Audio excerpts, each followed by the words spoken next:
तेरे नाल प्यार दा वास्ता है खत डाक दे विच ना भेजे कर। मेरे शहर च ढेर रकीब हिनी हर हथ पैगाम ना भेजे कर। दिल मूंझ तेरी नहीं सह सकदा इंज सख्त कलाम ना भेजे कर। जदा याद आवी ता मिल गया कर सरेआम सलाम ना भेजे कर। तू सोना है तेरी शाही है जिथां दिल आखी नचवा मैकू। तू वक्त दा शाह असां रोल मलंग बस वक्त दे विच अजमा मैकू। बस चार जहाड़े जो बंदे रज ज़हर दे जाम पिला मैकू। मैं शाकिर खा कहाँ पैरां दी बस समझ के धूड़ उड़ा मैकू।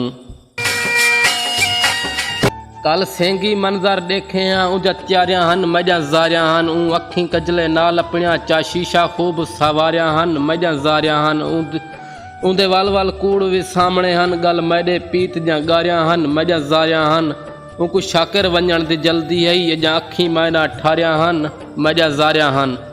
बेमौसमा मिलन दा खत लिखिए जदा सह क्यों सेक जुदई दा हर चौथी सतर ते क्यों लिखिए वल वल जिक्र रसईदा हुण पूरियां कर घिन जिंद जीवी ते कुछ शौखा संगत परईदा।